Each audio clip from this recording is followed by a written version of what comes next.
All right, welcome to the West Tennessee Box Score. We've got a very special guest today. This has been a requested one, a look forward to one, and this one will be this is going to be a lot of fun. And look, this is David Lee, former coach, former teammate, former co-coach. Your assistant coach worked together. Yeah. And before we get into any of that, I'm going to knock one thing out right at the start. Because, one of our last guests told me if I ever get David Lee on the podcast. So before we get into all the hoop stuff we're going to talk about, Kirk Gehring. Oh, here we go. It's like you get David Lee on, make sure you get him to tell you about your garbage disposal. Yeah. I have no idea what that is, but just for Kirk Gehring, if he's watching, so we can knock that one out and we'll move into hoops. Well, this is for Kirk and Kirk's dad, Mr. Gehring, who... of course, we might get into all this, but I had a little stint there at Union. That's where I got to know Kirk, got to be friends with him and his family. And pretty early on, Kirk invited me to his house. Well, you know what? I grew up maybe what some people might consider poor. I grew up Buttsnort, Tennessee. Yeah, on Indian Creek on 157 Lee Lane. If anybody's trying to look that up. So Kirk invites me out to his house, and I know a lot of people probably watching this are going to know Kirk and know his dad. His dad's a really large guy. He's probably 6'8", 6'9", just a fantastic person. So we go out. Kirk's mom, she prepares this fantastic meal, and so we're eating. I should back up a little bit. So I got the address. Kirk tells me how to get there. As I'm pulling into the driveway, I think it's probably the biggest house at that point in time that I have ever seen in my entire life. Right. It was massive. And it was out there on Ashport Road, which, there's a lot of big houses. But they were one of the first. And so I can remember just kind of being nervous walking into the house. It's this big house. And I know a lot about Kirk. He's played at LSU, right, and everything like that. So I'm a little bit intimidated, at the start. So I go in. His mom cooks this fantastic meal, and his dad is kind of like a private investigator. Anybody that was probably ever friends with Kirk or his sister Kristen knows that his dad is going to ask you a ton of different questions. He's going to find out who his kids are hanging out with, right, which is something good parenting. Good parenting. Excellent job with that. So we finished the meal or whatever, and I'm sitting in Kirk's, sitting beside of me, and they've got this. It was the first time I'd ever seen one of these. So we didn't eat at the table. They had an island. Right. In the kitchen that we were sitting at, and I thought that was the coolest thing because I never seen that. We had a stove in the middle of our house. We had a wood stove. Wood stove sitting in the middle of the living room. And so we're sitting there. Mr. Gehring, he gathers up all the food. Something he always did. He'd gather up all the plates. And I see him. He wanders off to the sink, and he's raked all of the food off onto one plate. And so I'm kind of eyeballing him there, watching him because, again, first time there, I'm a little bit intimidated. Kirk's talking and people are asking questions, and I watch, and all of a sudden I see Mr. Gehring start raking that food off that plate into the sink. Well, I'm sitting there, so I think, well, maybe this is my opportunity to help these people out. Maybe I'm going to give them some advice, some life lessons that I've learned there on Indian Creek and Buttsnort, and I'm going to make sure that I'm going to save them some money down the road. So I kind of slap Kirk, and I'm like, "Hey, man, your dad over there." I kind of whisper. Yeah. But I basically tell Kirk, I'm like, "Hey, your dad don't need to be raking his food into the sink." Well, anybody that watches this podcast knows that Kirk Gehring takes great enjoyment when he sees he's got you and that you're in a place where he's understanding what's going on and you're not. And he says, "Say that again." And I told him, I was like, "Hey man, your dad don't need to do that. That clogs up the pipes. You're getting that dirty food down there. You got a drain trap." I'm going in, professional plumber. I'm telling him, "Hey, this doesn't need to happen." Kirk starts laughing so hard that he has snot bubbles coming out of his nose. And Kirk's always trying to be professional. At this moment, he's not professional. And he says, Dad, stop what you're doing. And so Mr. Gehring stops, he turns around, and he's like, "What?" And he says, "David, tell my dad what you just told me. So now Kirk's put me on the spot. He's put me on the spot.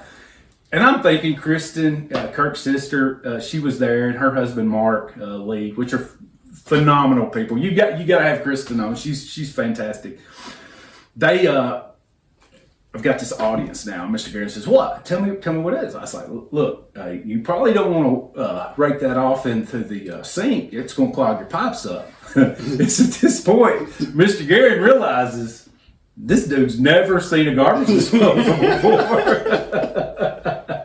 And Kirk has literally fell out of his chair. He's laughing so hard. I'm getting a little angry here. Right. You know, I'm like, what? Trying to help these people out. Trying to Save me some money on these people plumbing. don't want my help. Yeah.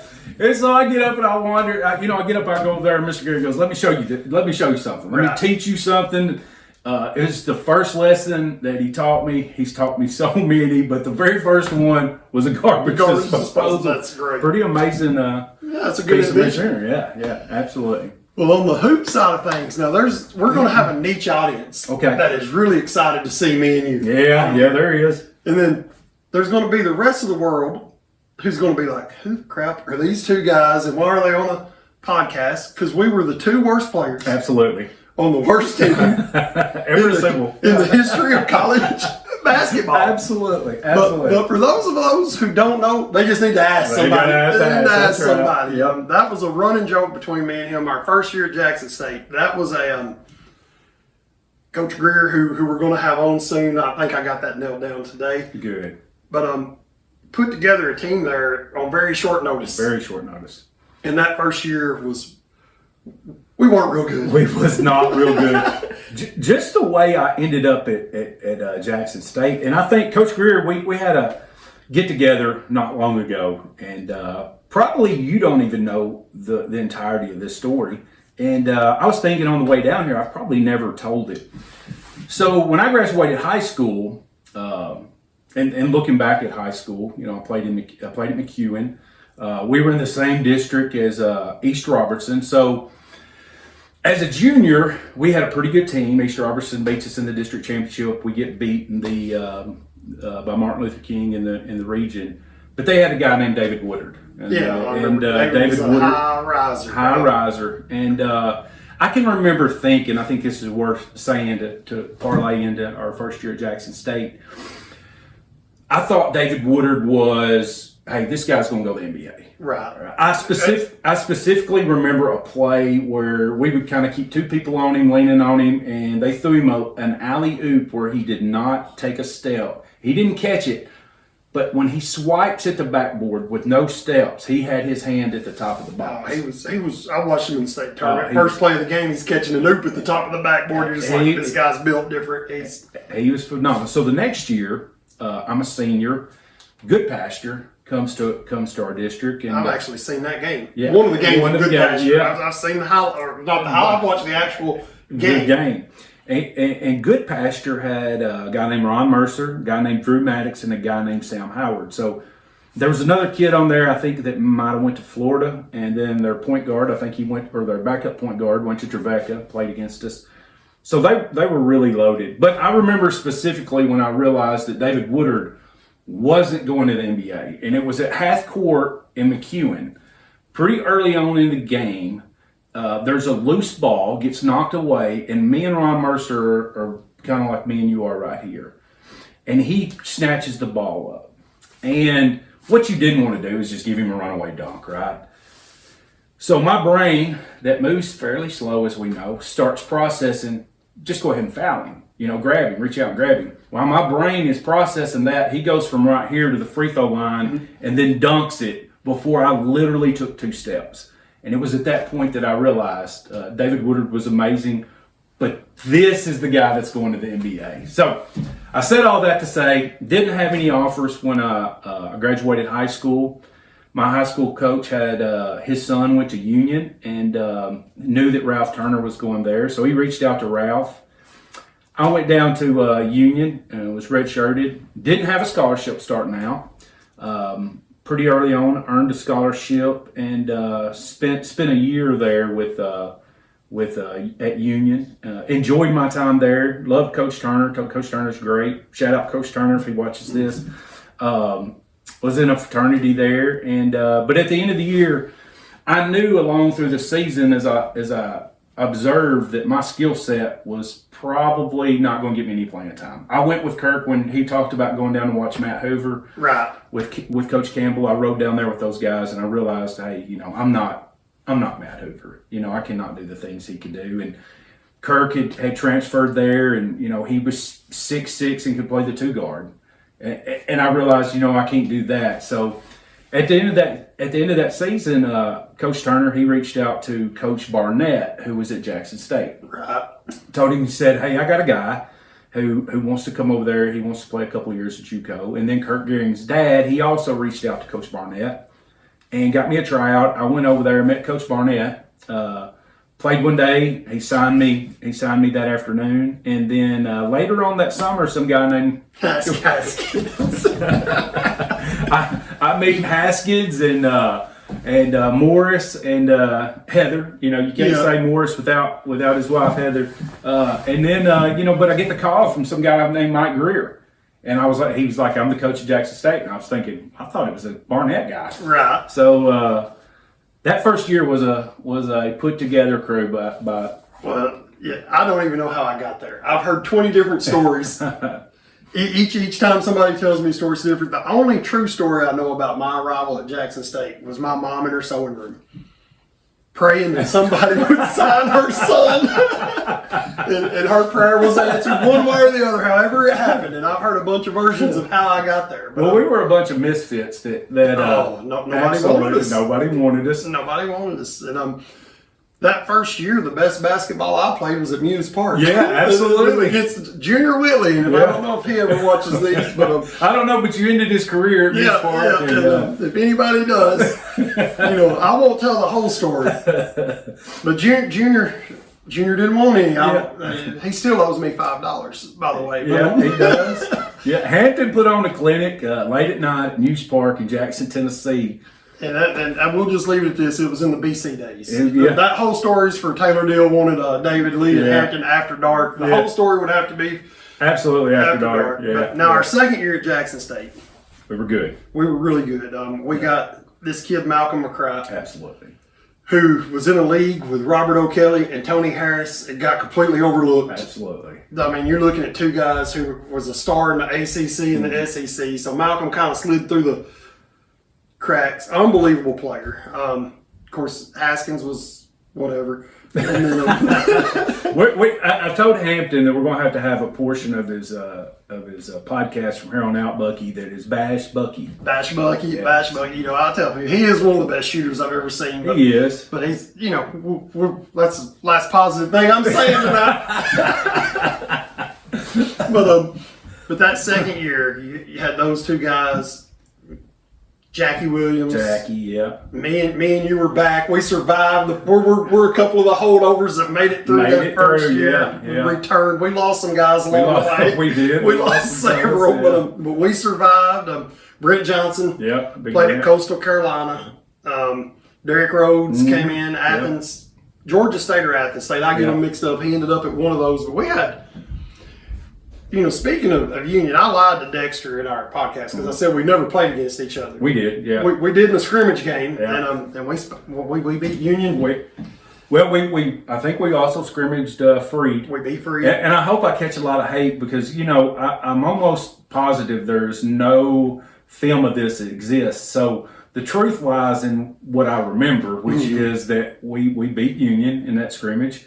And that we went down to beat Freed, and that we were the best team in Jackson. We were the best team in Jackson that year. But in their defense, we did have two Division I players. And Malcolm McCrath, for those of you who don't know, ended up his sophomore year a JUCO All-American. And then he went to Lamar University, and he is their starting point guard. He's one of the league MVP. And they go to the NCAA tournament, and I'm turning on the TV, and my former teammates playing against Duke in the first round of the NCAA. I think Jason Williams, right? It's Jay Williams at Duke, and Malcolm's right there competing with him, and they couldn't keep him in front of him. No, that's for sure. That was our point guard, and I joked my sophomore year at Jackson State, I scored double digits, and nobody guarded me. I just went and stood in the corner, and Malcolm would break people down. They wouldn't help off of Haskins, and every shot I shot was a wide open shot. three. It was crazy. Well, one Hampton story that I will tell is that with playing that system at Jackson State, you didn't get a lot of opportunities to shoot it. Now, he averaged double digits. I'm going to say that I probably averaged double digits based upon Coach Greer and Coach Allen's statistical anomalies that they come up with. But I do remember we were playing at Aquinas Junior College. The nuns were there rooting the for nuns him. were there rooting for Hampton, but somehow the ball got swung around, and I'd actually made a shot. And if you made a shot, then you had to start hunting for the ball because certain people were going to touch the ball that you were never going to get it back from. Bucky being one, he's going to shoot it whether he's open or not. But Hampton catches the ball 3 or 4 feet off the 3-point line, and I'm wide open, and he's got a guy closing him out pretty quick.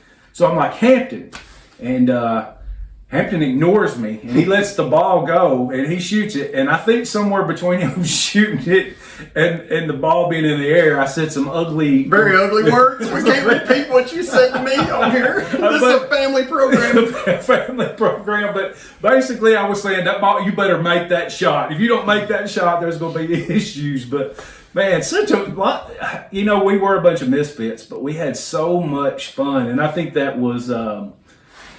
You got that collection of guys. I mean, you take Bucky. He went to Bethel. Bethel didn't want him. Right. Sent him back, and you could go down the list. Malcolm overlooked. Nobody wanted Brent. Nobody really wanted David Lee. Nobody really wanted Hampton. And you threw all of those guys together, and but we all loved playing. And then Coach Greer had the system, and it was very new to me. I guess I was familiar with the run that Loyola Marymount had and everything, but playing the system was something different. The thing I liked about it was, even as poorly as I'm almost certain I did not make a single 3-point basket shot my entire high school career. I got to Jackson State, and when it touched my hands and I was on the 3-point line, if I didn't shoot it, I was coming out. It was a green light. Yeah, I had the green light. Well, that Aquinas game, that's the only shot I shot. By the way, I made it. If he didn't finish that part of the story, I did make that shot. Well, he's still alive. I might have killed him. But Chris Hott or Brian Warren, I get them mixed up. Chris was at Aquinas, I think. Yeah, well, he was guarding me. And I hadn't shot yet. And it was the first time all night I caught the ball where he wasn't in my shorts with me, and he was running at me, but I was like, I'm shooting this because I ain't got a shot off all night. It was well beyond the NBA three. It was a deep one, but it was the first time that Chris wasn't with me. And I remember Haskins because we were going to bash Haskins. Yeah. It was actually Brian Hott. Mm-hmm. We're playing them when I went to Bethel. You guys went to Lambeth. Yeah. We're playing y'all. And they start ISOing me on Brian Hott just to try to embarrass me is what they were trying to do. They're like, ISO every time I get on. And that was Haskins who was over there yelling, ISO. Hey, and Brian Hott, shout out Brian Hott. I bet Brian will watch this once I tell him to make sure. Brian Hott made we're rambling here, but he made one of the most amazing shots I've ever seen. Maybe the most amazing shot I've ever seen in person. And David Allen, who played at Lambeth with us, and who is a consummate hater, right. we sat on the bench together a lot there at Lambeth. But Brian Hott drove to the right side and exploded up against a guy in kind of a fadeaway jumper. And that guy had elevated into his body, and they hit. And Brian held the ball like here, and the guy hit him and knocked him. They call a foul, and Brian's body goes fully flat in the air, floating towards the floor, and right before he touches the floor, he flicks it with his right hand right in the basket. And then David Allen looked at me, he goes, "Did we just see that?" Yeah. I was like, "Yeah." But Brian Hott was an athlete. Oh, I know. Absolutely. I found out as it was pick on Hampton about that time. One of the, me and you could this could go long. Yeah, this could be a long podcast. Yeah, you should have give me some limitations. Yeah, well, my mind's reeling now as we're telling all these stories. One of my favorite, I don't know if we should tell this or not. Yeah, we can tell off. And the good thing about that is I'm no longer employed by the state education. So, like I can say whatever. TVA don't care if I come in with tattoos on my face tomorrow. Well, this was a out of school thing. We're out of college. I don't know if I'm coaching yet or not. We're right out of college. No, I was coaching. I was at Bradford. You were been at Perry County. You and Bucky were at Perry County. Brent Johnson was with us, I think. Wes Malone, of all people, was with us. But we get in this pickup basketball tournament in Brewston, Tennessee. Oh, gosh. Yeah. So we're playing pickup ball in Brewston. Trey Pearson, who's an unbelievable, phenomenal player. He was a high school kid at the time. Yeah, high school kid. Phenomenal. Senior year, they had like their high school team. Yeah. We couldn't really guard him, but we were a lot better. We had a bunch of college guys there playing. A couple of day one guys out there. Yeah. He had his high school team, but we played them in the championship game. And I won't go into grave details, but we're at Brewston, Tennessee. Yep.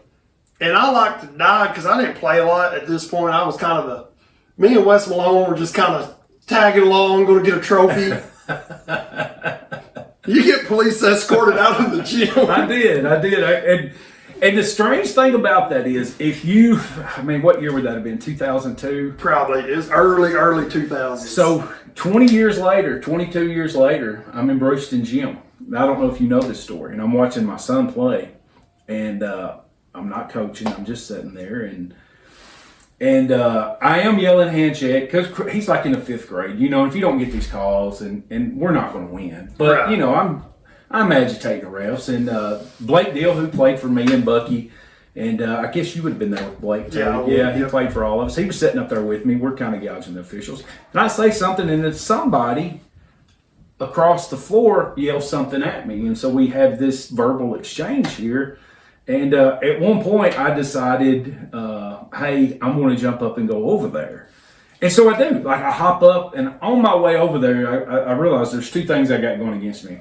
The last 2 physical altercations that I've had have not went well for me. I'm 50 years old. I don't have my glasses on, so I can't remotely tell who's saying, bring it on over here, big boy, or whatever it is. So I go over there, and nobody comes and says anything to me, thank God. And I go and I sit back down, and like 30 seconds later, police come and escort me out of the jail. Yeah. And I was like, well, I didn't even do anything. It's like, hey, the officials said you were demonstrative and agitated, so they asked me to leave. So yeah, I don't have a lot of luck at Brewston. We're going to jump a little forward here, all right? Because there's a lot to talk about. And I could talk about some of our playing experiences. Yeah. And again, a lot of it is me and Tim joke. One thing I may hit on this before we finish is, me and you we've had a similar path in life, absolutely, throughout life, and we had some wild and woolly days, no doubt, absolutely. And I tell people this: at my worst, I would have given you the shirt off my back, and you would have did. We were never bad, never absolutely. bad guys, but we both had a lot of life changes. Absolutely. Since then, for the better, that we may touch on at the end. Yeah, I think so. Our next journey together was coaching. Mm-hmm. And I tell people this. Ooh, let's bash Haskins. Let's bash Haskins for a second. Me, you, Haskins, all coaching together at Perry County. I had the middle school. Y'all had the high school. I assisted y'all. We assisted each other. Yep. We were on the bench. I tell people this. One of the best coaches I've ever worked with. Oh, thank you. Haskins has grown as a coach. I'm gonna give him credit, man. He is grown. He has. Great coach. But when we were at Perry County, he's better coaching than Haskins. Yeah, you like that, don't you? But we got it on tape. We got it on tape. But those days, man, coaching at Perry County with you and Buck both. Yeah. Buck jumped ship on us. Yeah. He's seen brighter pasture. But that time at Perry County, coaching with Tim Allen and coaching with you, this is the most fun I've ever had coaching anywhere. I would do it again. If somebody told me, hey, David Lee's taking a job, you can go be on the staff, we're closing the box score and I'm teaming up. Same thing with Tim. If Tim ever took up a team and said, hey, come on, those years coaching, man, we had so much fun. And what I loved about working with you and Tim both was it was business and it was serious, but we could have fun. Right. Some people don't know how to have fun, but we could have a good time, but it was still going to be serious. Yeah. serious. You demand a lot out of the kids. Your side of coaching, one of the things that jumped out at me when I got to Perry County that I realized I did not do as a coach was condition. Because your kids, I'm sure they're probably like, yeah, we condition them. But man, I get there. Those poor girls, they're running. They're doing plyometrics. They're doing ladders. They're in strength shoes. Every one of them. Every one of us had a pair of those straight shoes. They're just doing all kinds of. I'm like, we didn't do this at Bradford. We didn't train like this. So, talk a little bit about those days. Well, just how I ended up at Perry County is kind of crazy. So I graduate college and I go to work for Hub City Group in downtown Jackson. So I'm working. They had an AC Delco. They owned the motor parts and bearing around through there. So I'm working there. So my first official coaching job, and I definitely don't want to leave this part out because this is one of my funnest experiences in coaching, was St. Mary's Middle School. They reached out to me and asked me to coach their middle school boys. And I was like, yeah, absolutely, because I at that time I wasn't coaching. And so I took on this group of middle school boys there at St. Mary's. And I don't think the year before they had been, very good.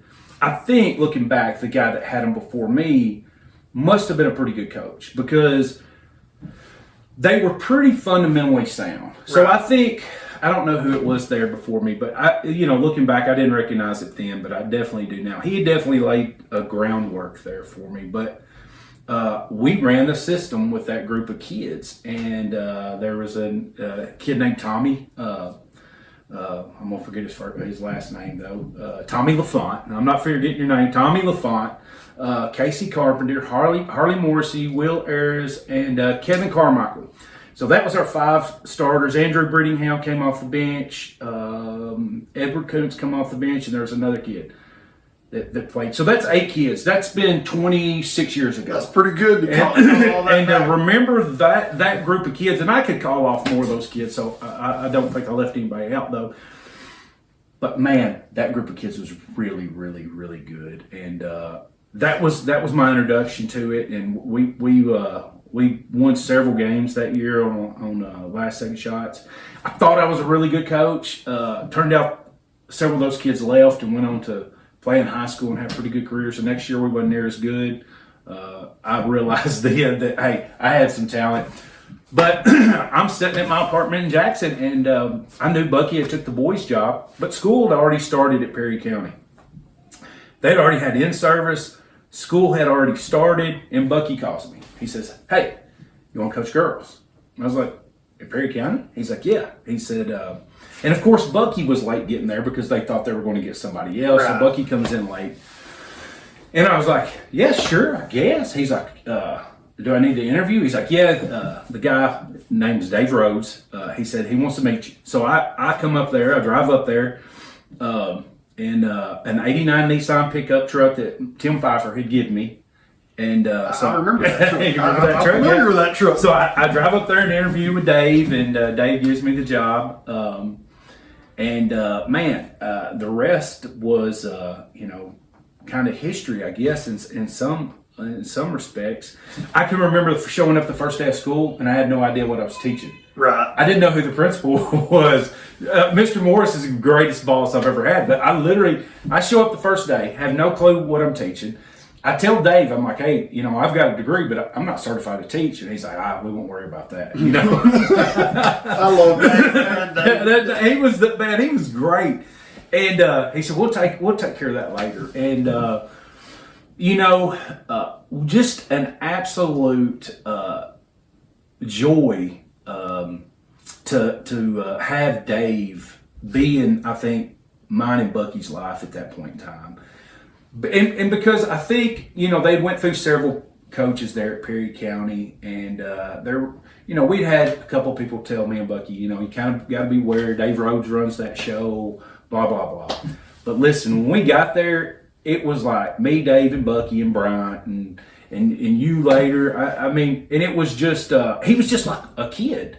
he just loved basketball. Yeah. He loved being involved. He came and sat in my practices. He went on scouting trips with us. Man, just an absolute joy to be around, and the knowledge that he had about the game of basketball was just, it was immense. And I guess in telling a little bit about that Perry County story, you know, the first year I got there, we don't have a great year. I think we might have won 15 games. The second year, I have a couple of players, Crystal Edney, Paige Rhodes, and Alicia Weatherby were three really good 8th graders that was moving up. So I had them, but I had a group of core seniors and that were really good. I had Holly Beth, Right. who's probably the best point guard to come through Perry County in the last, what is it, 20, what year is this, 2025? 2025.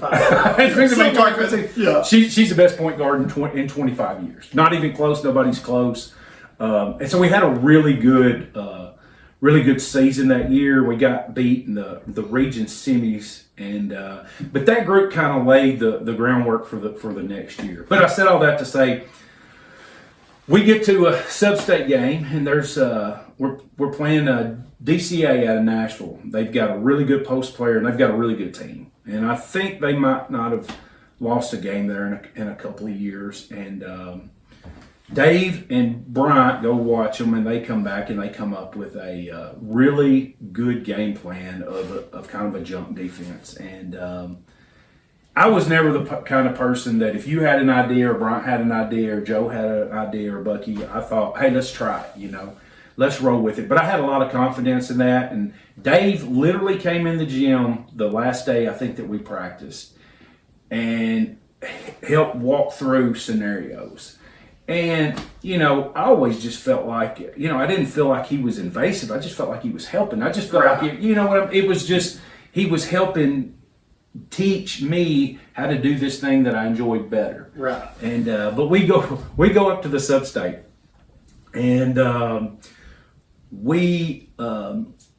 think we were down 1, and we run a play, ball gets swung around. I remember it pretty good. Rachel Gladden shoots it, rattles, kind of banks off. Paige, our point guard, she grabs it up, scores it, and puts us up. Maybe the biggest basket, you know, in Perry County girls basketball history.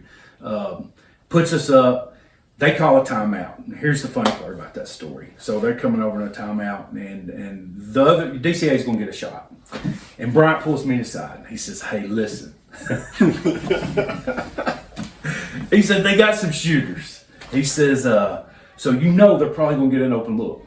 So if you don't want to, if you think this might not work," he's like, "You know, I don't want you to do it if you're not confident." And I said, I think I used profanity, and I said, "No, we're dancing with the girl we brought to the dance." And they shoot it, miss it. Crystal makes a couple free throws, and there's a picture that circulates out there from time to time of me. I spun around as soon as it was over and grabbed Bryant, gave him a big hug. But it was those kinds of experiences all through, you know, our time at Perry County. And Dave was Dave. Dave was Dave. He was I've already shared some stuff on one of our earlier podcasts with my time with Dave, which was just unbelievably awesome. It was one of my favorite Perry County stories is this is a little lighter. Bucky's still there. Yeah. Coaching the boys. We're on the bench with him. Bryant was with us too. I know where this is going, I think. Yeah. We're at Waverly, Tennessee. Yeah. Playing at Waverly. And you know, Haskins was an originator because I grew up with my dad small time. You had Greer and Allen.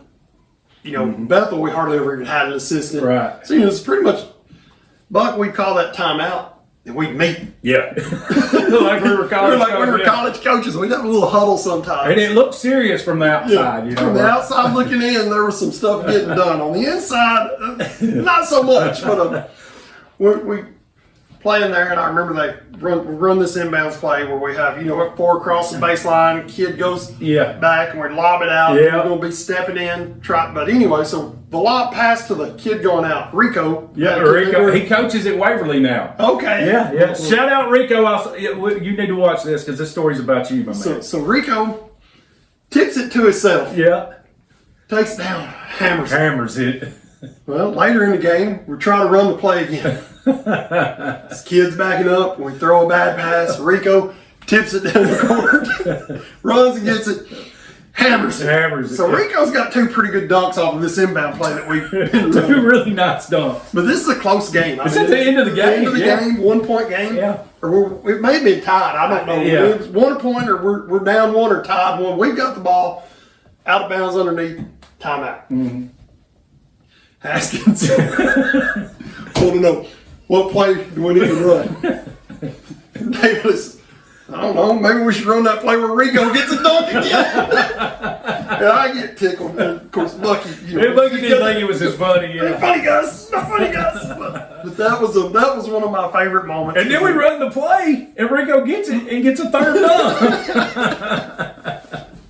Oh, that was I never will forget that. And like we had so many moments on the benches there. Yeah.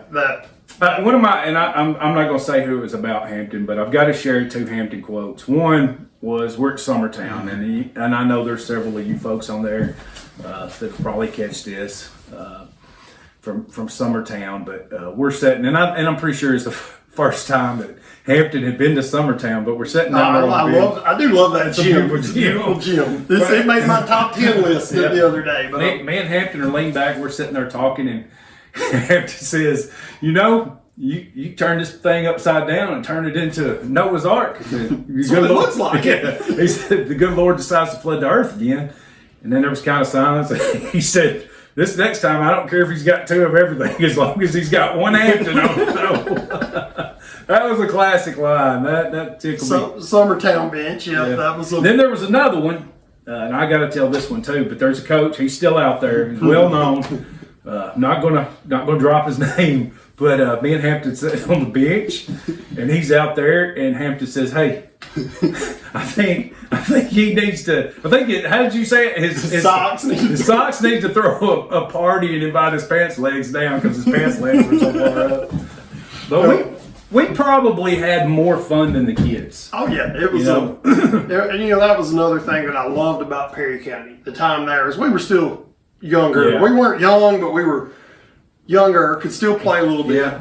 And we played a ton of Pickup. pickup ball with those kids. And that stuff that I treasure. Those were really good times. Well, the first year I was there, I think I had like world history first block, planning period second block, third block I had girls basketball, and fourth block I played pickup with the boys. Right. That was It was a pretty good schedule. It was. Like I shared in the other one, I was down working with y'all one day, left, and Dave stopped me. He's like, "Where are you going?" And I was like, "I got class." He goes, "No, you don't." He said, "You're going to be down here." I think the thing that Dave recognized about Perry County basketball was that they had something that was unique and special, and that it needed nurturing in certain ways.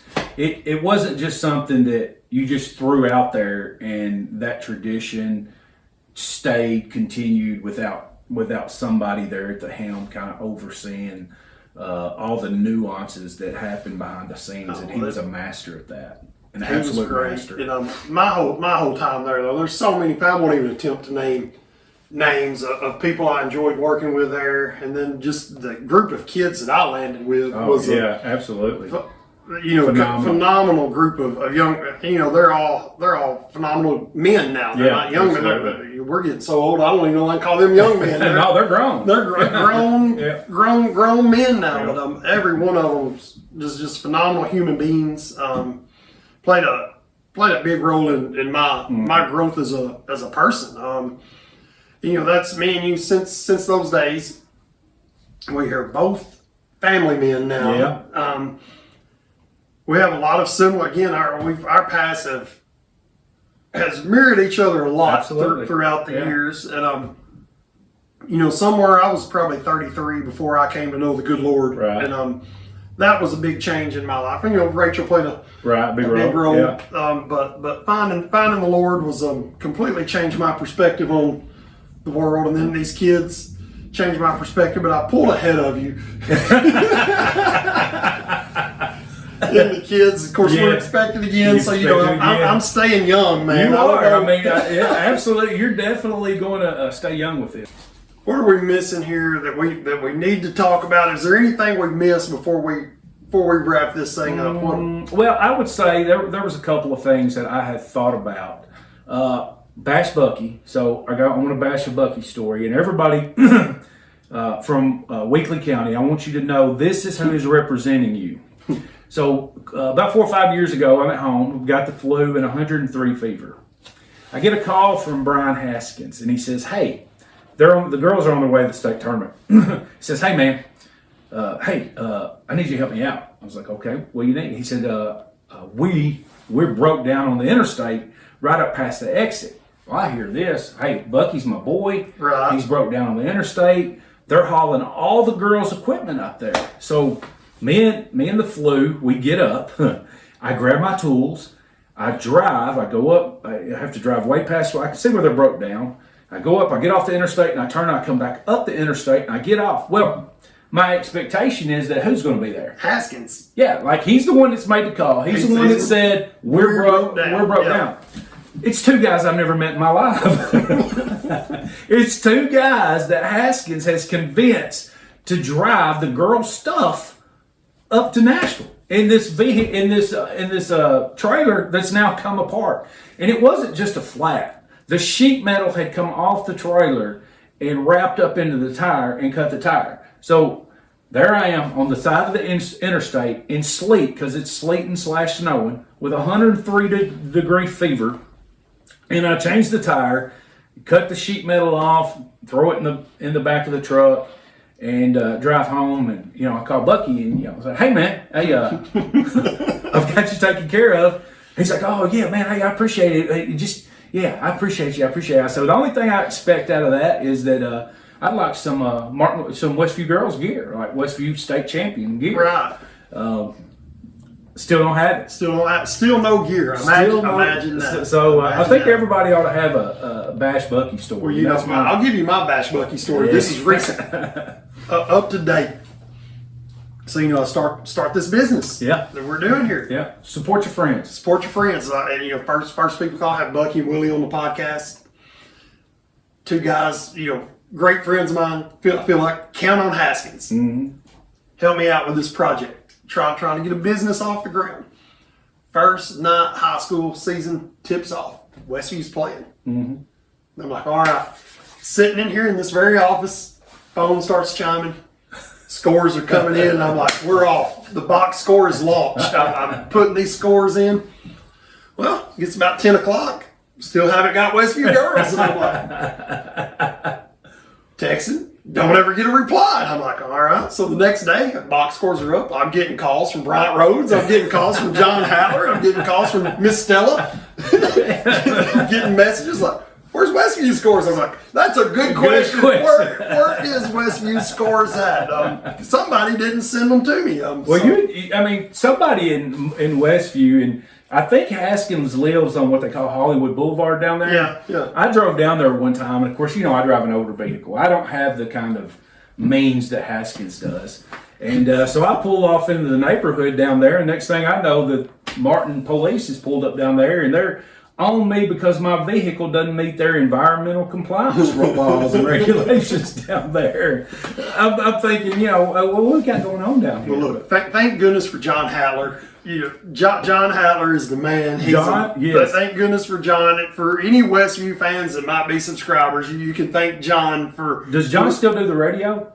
I think he does some. I think he helps out some of that. But well, you West Tennessee folks, ask John Hattler about a night he spent in Perry County in a storm shelter with 7 dogs. And, he'll enjoy telling that story.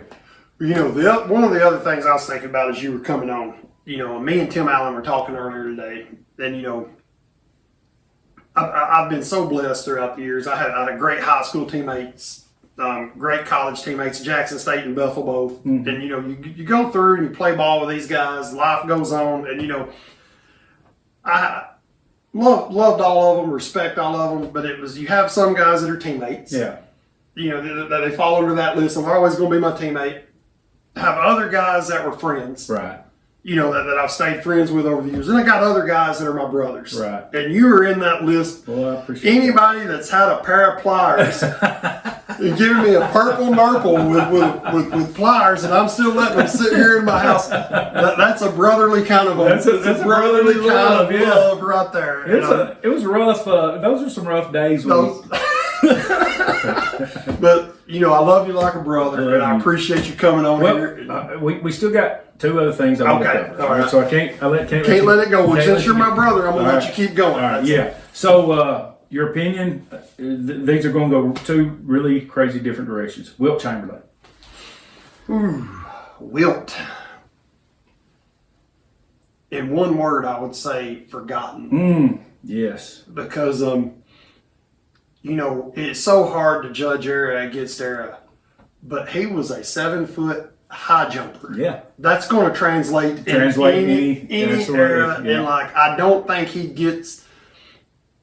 In all honesty, I think Wilt's biggest problem was when he got out. He hurt himself with Yeah. the stuff he would Yeah. say, and his book really didn't help him. But He didn't have a monitor, that's for sure. no, but Wilt, my opinion of him is really forgotten because Yeah. people don't talk about him. Like, I mean, the man averaged 50 points a game, and I know people say, "Oh, well, they didn't play." The whole thing about people playing plumbers, That's it's insane because you go find a few photos. The armpits are up to the rim. Yeah.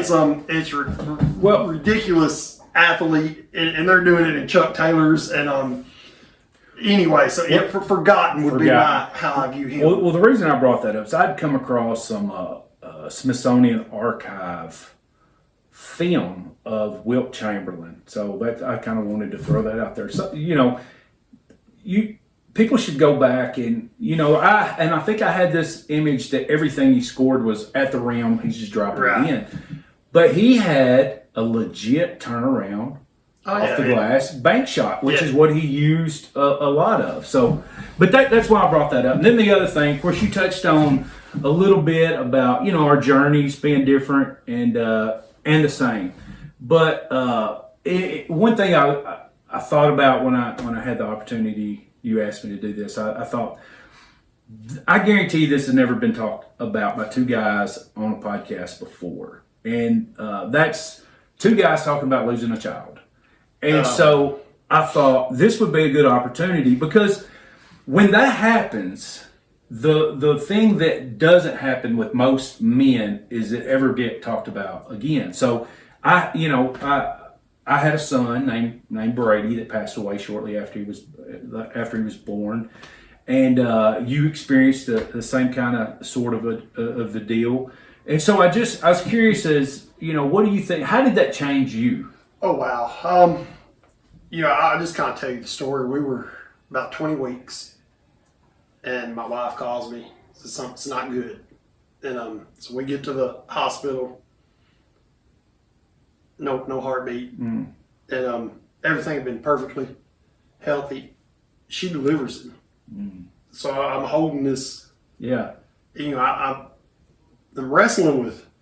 Absolutely. With stuff I can't get my mind, and here's the thing that I think a lot of people that we had a hard time with. Right. And my wife I don't think she minds me saying that. She had a hard time because we had prayed and prayed for a son. Right. And here we are. We couldn't get pregnant. Right. One of those deals. Yeah. And then all of a sudden we're pregnant, baby boy. Right. Our prayers have been answered. Mm-hmm. So we're thinking, praise God, our prayers have been answered. Right. And then, boom, he's gone. Right. And you're just like, well, wait a minute. And, I went down to the chapel. I just had to get out of the room for a minute. Rachel's mom had come in with her, and I was like, I'm going to go out for a second. So I went down to the chapel, and I remember one of those random Bible openings. I didn't know what. I was sitting there, just your mind's reading. There's a Bible sitting in the pew in front of me, so I just pick it up, and it just opens. And, you hear people tell stories like this, and people say, "Oh, that's." I promise you, it just opened up, and it was Isaiah 57:1. There's a sign right in there, that verse: "Righteous perish, no man layeth it to heart; that they're spared from the evil that's to come." And that was a great comfort because I was like, I don't know what was in store. Right. And we named him Isaiah, which means God's helper. Right. And there was a brief period where I felt like I had lost my wife in the Yeah, absolutely. She was a ghost for a little while, and then somehow out of the blue we end up pregnant again, and here's this baby boy we have, and I'm gonna tell you, restored. It was, God works in ways that I can't understand, but I believe with all my heart that Isaiah was spared from something here. Right. That the way that verse hit me there, Right. I believe that. Absolutely. That he was spared from something, or we were spared from something there. There was an evil there that I believe that. Some people may say, Hampton, you're crazy, but I believe in God's providence, and I also believe, and you shared this verse with me, when David lost his, he can't come to me, but I will go to him. I will go to him, and I cling to that one too. Yeah. And I actually got that tattooed on my arm, which when I did that, I don't think my wife was such a fan. And the reason I thought I'm going to throw this on Hampton, and I didn't tell you I was going to bring this up, because I kind of wanted it to be raw, but especially with men, it's something that almost never comes up. And after it had happened, I was at work, and there was a guy come up and he was talking to me, and I was telling him, basically, he was born, he was only alive for, short period of time, an hour, and he passed away. And he tells me a story. He had a friend and they lost it, but it wasn't that big a deal to him because, he didn't really have any memories or anything with it. And he's like, so I just figured that's how, because you didn't have to carry it or whatever. And I thought to myself, that's the story that guy told. That's not how he really felt. And kind of like you were saying, when I got there, Brady was still warm, and his body was still malleable, and you could hold him just like a baby, hold him up close to you. And there was a group called Now I Lay Me Down to Sleep, and they're a nonprofit organization, and they come in and they take pictures of infants and small children and miscarriages and stuff like that. And they came in and took some pictures, but I wasn't sure how to feel about it. But when the doctor told me, because I was traversing from work to Nashville, when he told me, hey, basically the first thing he told me was, I don't think either one of them's going to make it. And, I'm driving, and he was like, I don't know what's going on. This looks bad. That's what he left me with. And then I guess he got more information. He come back. He's like, Janice should be fine, but they're working on your son. And, but when he told me he passed, that story of King David, of course, I'd always been fascinated with that story because, King David, who seemed to have a heart and a real desire for the good Lord. He was all over the place. He's all over the place. He's an interesting figure. Interesting character, and but I thought about that, and then I think I got it tattooed on my arm for a couple of reasons. And at first, I thought it was because I wanted to remind myself that at some point in time, when I'm no longer here, I'll be where he's at, and that's pretty important to me. But I think the other thing that, and I didn't necessarily realize it, I guess, at the time, but you'd be shocked how many times people ask me, hey, what's that say? And then it allows me to tell that story. And so that's kind of why I wanted to bring this up, was, like it's a story, and it's important, and, those souls existed. They're a huge part of your story, but nobody, I'm so much more comfortable talking about it now. Now, when somebody asks about it and they say, what's that say? And I say, hey, I had an infant son pass away. They're like, oh. Sunday is his birthday. Right. Yeah. Sunday is Isaiah's birthday. And one of the things that it's just precious to me, my daughter Josie, who's 8, if anybody ever asks us how many kids we have, if I ever say 4, she's the first one who goes, no. 5. And she reminds you really quick. She reminds me really quick. She's got a brother in heaven. That's already. Right. And I think that part is precious. But this week is always a little tough because having Jacob really helped. Right. But at the same time, for years, and I know anybody that's been through this, and like I'm amazed at how many people reached out to me that I had no idea had experienced it. But like teaching school, when you see these kids come in at 4 or 5, and you think that's how old. When you reach that point where he was going to be that age, you're like, what would he have been like? Right. You know, because we've got 4 healthy children and another one right now, which is really on the way where everything's checking out good so far. So, you know, possibly 5, but 6 with Isaiah in heaven. But when you see them, their personalities are so different, and you can't help but wonder what would he have been like? What would his personality have been like? Because all 4 of my kids are completely different. Well, and then, you know, of course, you know, with Jana, it was so devastating.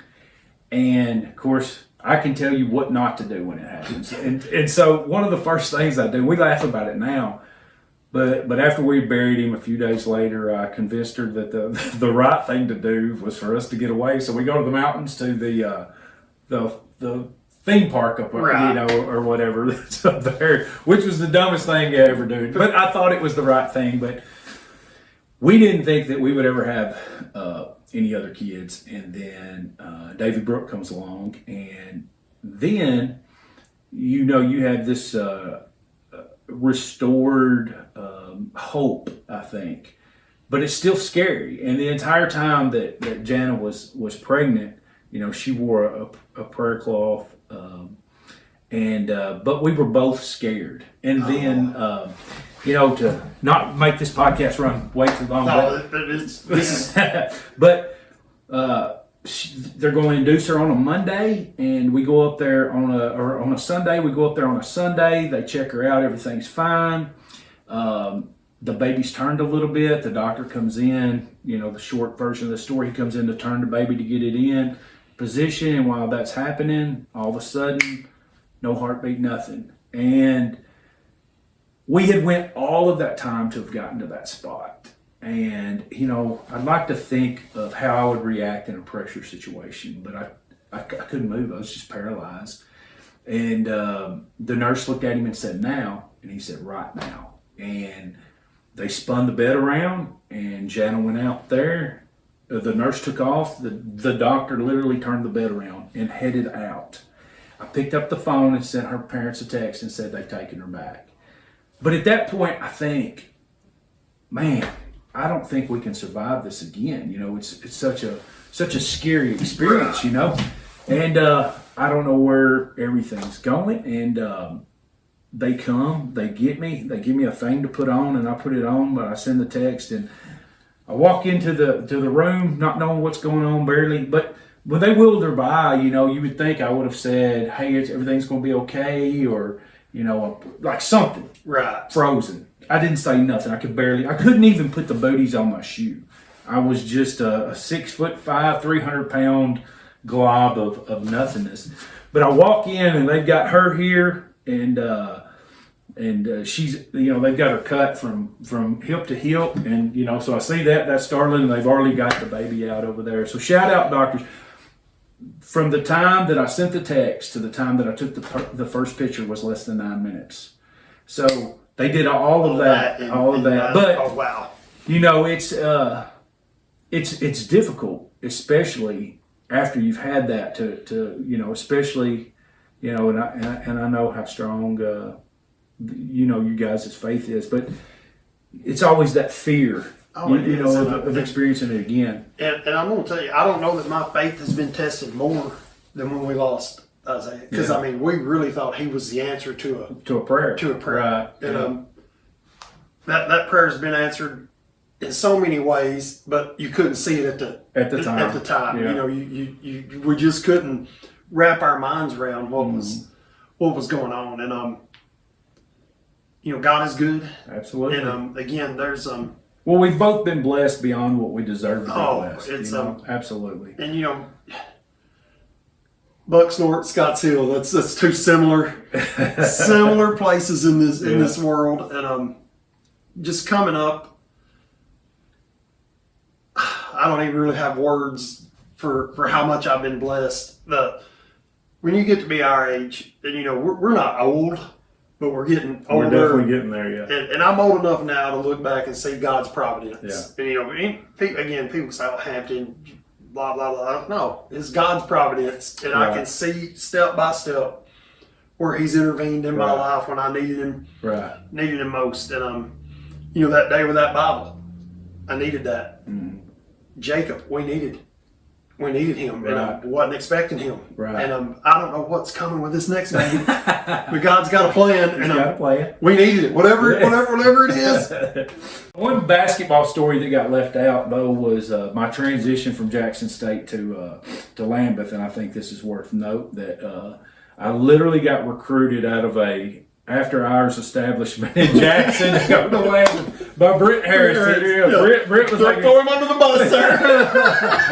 I don't know where Brent's at nowadays, but Brent, he asked me, he said, "Hey, are you going to go to that school in Ohio?" And I was like, "No, they turns out they didn't want me."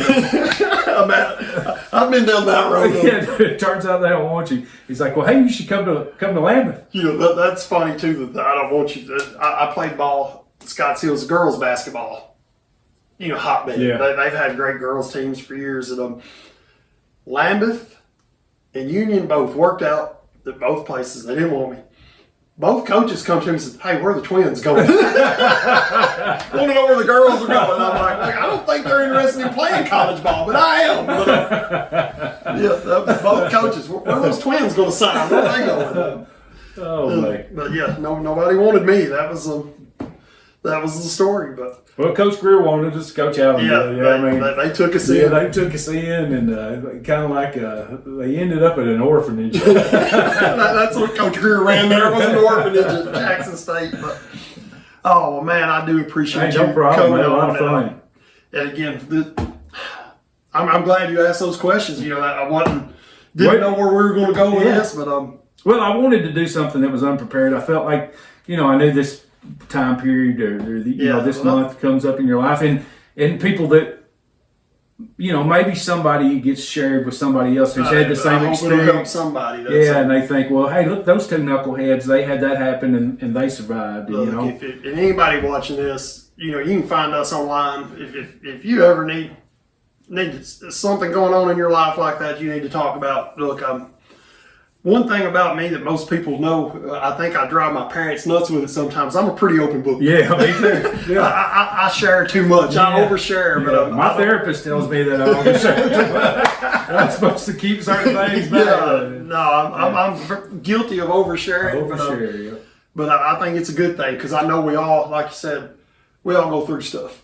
And people bottle stuff up and we all go through it. So it's good to know you're not alone. But, well, again, man. Hey, I appreciate it. Love you too, I'm brother. Gonna give you a hug. All right. Well, thanks for watching, and until next time, podcast is out.